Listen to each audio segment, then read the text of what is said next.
Merci d'être toujours fidèle à notre chaîne. Bonsoir et bienvenue dans cette nouvelle édition du Viva événement. Voici les titres. Fausse alerte à la bombe chez les bonnes sœurs à Antanmin.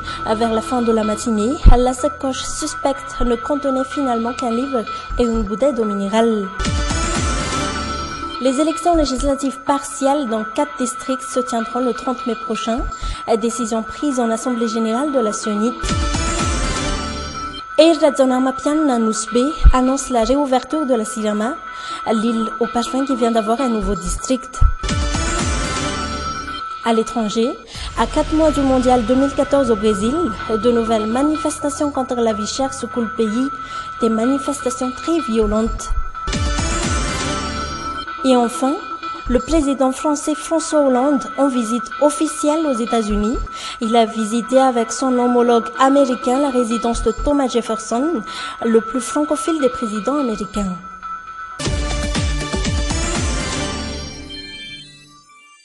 À la une de l'actualité, une fausse alerte à la bombe qui a fait plus de peur que de mal.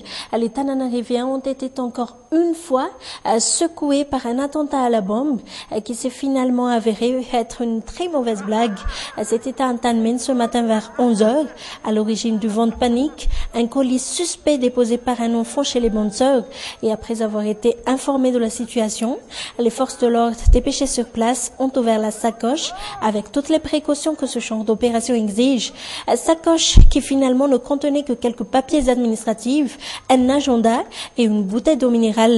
Une enquête sera ouverte pour déterminer les auteurs de ce canular qui se produit 3 semaines après l'attentat à la grenade, ayant fait plusieurs morts, dont des enfants à nous, et dont l'enquête se poursuit encore jusqu'à maintenant. C'est maintenant officiel, les élections législatives partielles pour les districts de Sainte-Marie, Belle-sur-Cirbine, d'Ambans et de Malvois se tiendront le 30 mai prochain. Une date décidée en Assemblée générale de la Sunit qui aura encore la lourde tâche de préparer ces élections décidées par la CES. Plus de détails dans ce reportage d'Armis Raoudbé et de Yves Chanel. Dans 3 mois, des élections législatives partielles se tiendront dans 4 circonscriptions électorales, entre autres celles de l'île Sainte-Marie, Bellu-sur-Turbine, Ambans et Marvoy. La décision a été prise en Assemblée générale de la Sénit. La Sénit qui avait le choix entre 3 dates, mais la date du 30 mai est finalement retenue. C'est à cette date que les crues ne sont plus à craindre dans ces régions. Et cette fois-ci encore, la communauté internationale financera les préparatifs en matière de matériel de vote, mais l'État malgache aura aussi sa part de contribution. On dispose encore de budget dans le PASSEM pour organiser ces élections.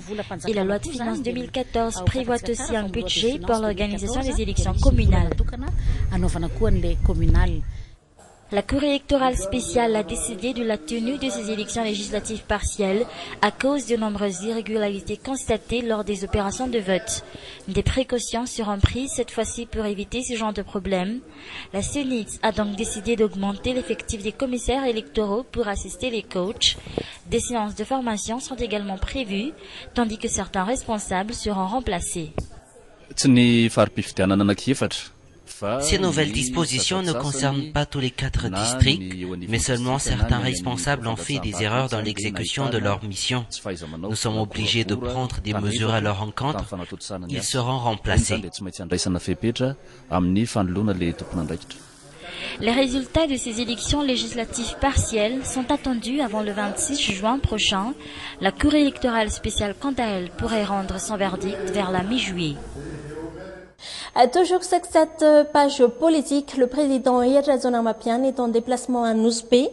Son programme prévoit notamment des rencontres et des discussions avec les acteurs locaux concernant notamment le développement de cette île très prisée par les touristes étrangers. La sécurité a été bien évidemment abordée. Nousbé qui a été secoué ces derniers temps par l'insécurité, ce qui n'est pas sans conséquence sur le secteur du tourisme local. Le chef de l'État a aussi annoncé la réouverture prochaine de la Sigama. C'était lors de ses déplacements également qu'il a nommé le nouveau chef district de Nousbé, son prédécesseur ayant été à ce poste depuis trop longtemps, d'après Eiradzonamapian. Après les ordures, c'est maintenant au tour des routes de poser problème à Antananarivo, qui n'a pas remarqué les mauvais états de la route. De toutes les routes principales de la capitale, à Bessarit, les coopératives de Taxi B refusent de passer par un tronçon de route en très mauvais état. Un énorme trou boueux s'est formé en pleine rue. Zoremersu et Nzalandiansu sont descendus sur les lieux. Un taxi B bloqué en pleine rue et dans la boue. La situation n'est pas du tout banale. Cela fait maintenant plusieurs semaines que cette portion de route est dans cet état. À cause de la pluie incessante de ces derniers jours, un énorme trou boueux s'est formé en pleine rue, ici à Bessarit, un bout de manque. Pour les moins chanceux, comme ce taxi B, ce ne sera pas facile de le faire sortir de cette situation.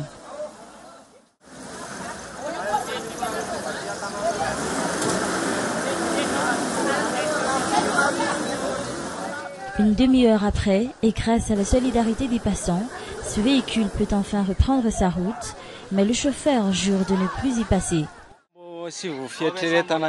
Les responsables doivent vraiment voir cela de plus près. Je ne vais plus passer par ici. C'était vraiment grave.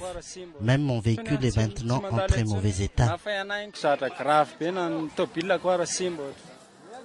C'est aussi l'avis de nombreux chauffeurs de taxi B qui ont décidé de ne pas desservir cette partie de leur itinéraire pendant un moment.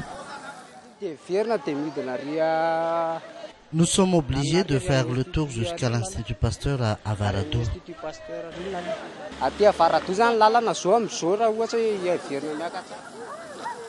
D'autres osent encore braver ce trou, un énorme risque qui peut coûter cher.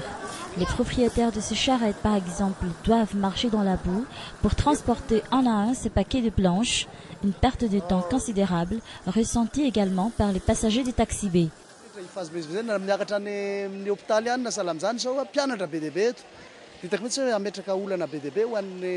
Je constate déjà que cette situation va poser beaucoup de problèmes aux usagers, car nous devons monter jusqu'en haut pour avoir un taxi B.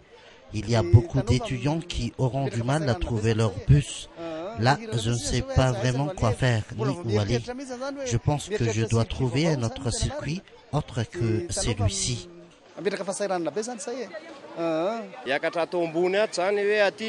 Si on veut aller à Soavlandine, on est obligé de faire le tour jusqu'à Avaradou. Je pense que beaucoup d'étudiants vont se perdre avec ce nouvel itinéraire, surtout pour ceux qui vont aller à Nansan alors qu'ils habitent en Tanmin. Cela fait des mois que cette portion de route est dans ce piteux état et depuis quelques jours, la situation est relayée par de nombreux organes de presse pour attirer l'attention des responsables, mais en vain. Les responsables semblent fermer les yeux sur cette situation. Cela fait aujourd'hui 39 ans, jour pour jour, que le colonel Richard Hatzimandjav a été tué par balle à Mbuzatouv. Cet officier militaire qui 6 jours auparavant recevait les pleins pouvoirs du général Gabriel Ramanansou pour être à la tête du pays. Aujourd'hui, le mystère qui entoure son assassinat reste entier. La grande famille de la gendarmerie nationale a décidé de commémorer cette date par le traditionnel dépôt de gerbe à Mbuzatouv. Il a 39 ans.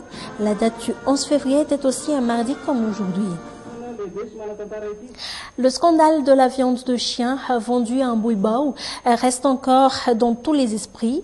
Aujourd'hui, beaucoup se demandent sur la qualité et l'origine des viandes vendues sur le marché, d'autant plus que la grande île manque cruellement des vétérinaires habilités justement à juger de la qualité et de la consommabilité des viandes animales. Une enquête réalisée par Anna Muriel sur les images de Nzalandiansu. La filière vétérinaire à Madagascar, une filière assez discrète et peu structurée. Et la preuve, bon nombre d'étudiants en médecine vétérinaire manquent considérablement de pratiques et de stages. Les étudiants n'ont que peu de stages et de pratiques. Normalement, c'est à l'école d'organiser ces étapes dès la 2e année, car les étudiants doivent impérativement passer leur stage à ce niveau, sinon ils ont beaucoup de rattrapage à faire plus tard, avant de passer au stage en clinique en 6e année. Et c'est ce qui repousse la fin d'études de certains étudiants. Ils arrivent en 8e année, mais ils ne sont pas encore des médecins vétérinaires.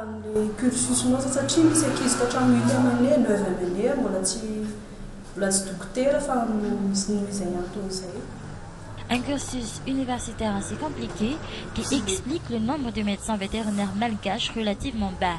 S'ajoute à cela la durée du cursus qui s'étend sur plusieurs années.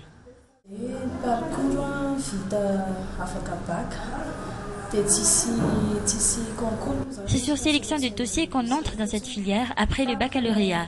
Les cours magistrales se terminent en 5e année. On passe au stage en clinique en 6e année pendant 6 mois environ. Puis on passe un examen de clinique et 6 mois après, on doit faire sa soutenance.